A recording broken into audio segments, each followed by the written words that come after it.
வணிகர்களுக்கு ஒரு அதிர்ச்சி தக்க செய்தி.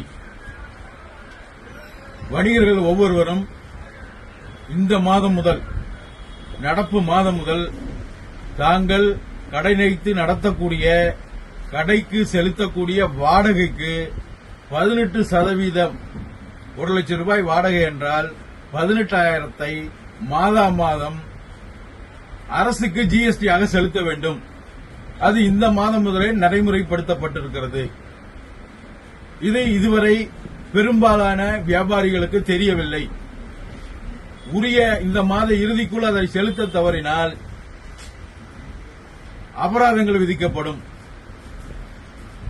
அதைப் போலவே கடை உரிமையாளர் பெயரில் அந்த இடத்துக்கான கிரைய டாக்குமெண்ட் இல்லாவிட்டால், அவருடைய பெற்றோர் பெயரிலோ அல்லது அவருடைய மனைவி பெயரிலோ அந்த இடம் இருந்தால், அவர் கட்டாயமாக இந்த 18% வாடகையைப் போல இந்த வரியையும் செலுத்த வேண்டும்.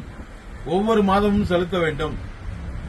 இப்படி பார்க்க போனால் ஒவ்வொரு வியாபாரிக்கும் குறைந்தபட்சம் ஆண்டுக்கு 1 லட்சமும், அவர்களுடைய வியாபார நிறுவனத்தினுடைய அளவை பொறுத்து இது பல மடங்காக மாறுகிறது. இதனை உடனடியாக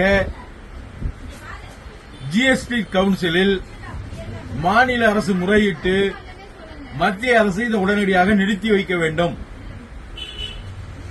ஒரு உதாரணத்திற்கு, ஒவ்வொரு நகரத்தில் இருந்தும் இந்த வருவாய் 100 கோடிக்கு மேல் பெருகும்.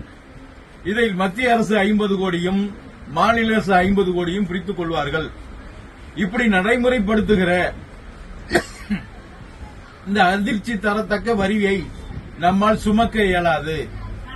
வணிகர்களே, விழித்துக் கொள்ளுங்கள். நாம் பல்வேறு கட்சியிலே இருப்போம், நமக்கு பல்வேறு வணிகர் சங்கத்திலே இருப்போம். ஆனால் அவர்கள் எல்லாம் அவர்களுடைய கவனத்தை எல்லாம் இங்கு கொண்டு சென்று ஒட்டுமொத்தமாக போராடினால்தான் இதை நிறுத்தி வைக்க முடியும். வணிகம் தொடங்கப்பட்ட இத்தனை ஆண்டுகளில், சுதந்திரம் அடைந்த 75 ஆண்டுகளில் இதுவரை இப்படிப்பட்ட ஒரு சுமை வணிகர்கள் மீது சுமத்தப்படவே இல்லை. வாடகை மீது ஜிஎஸ்டி வரி, அதுவும் 18% என்பது கண்டிப்பாக ஏற்க இயலாத மிகப்பெரிய பணிச்சுமை. இப்படி தொடர்ந்து நடந்தால் சில்லறை வியாபாரிகள் முழுமையாக அழிக்கப்பட்டு விடுவார்கள். இப்பொழுது இருக்கிற வரி சுமையிலேயே நம்மால் தொடர்ந்து வியாபாரம் நடத்த முடியாதவில்லை. பல்வேறு கட்டண உயர்வுகள் இருக்கிறது, உள்ளாட்சி அமைப்புடைய வரி விகிதங்கள் இருக்கிறது.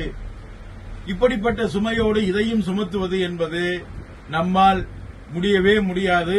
உடனடியாக இதுக்குரிய நடவடிக்கையை ஒவ்வொரு வியாபாரியும் இதை தடுத்து நிறுத்துவதற்கு தங்களால் இயன்ற வகையிலே முயற்சி எடுக்க வேண்டும் என பணிமுடன் கேட்டுக்கொள்கிறேன். மேற்கொண்டு இது தொடர்பான தகவல்கள் கேட்டால் உங்களுக்கு உரிய முறையிலே அனுப்பி வைக்கப்படும். வணக்கம். தஞ்சை மாவட்ட வணிகர் சங்க பேரவை நிறுவனர் சீனிவாசன்.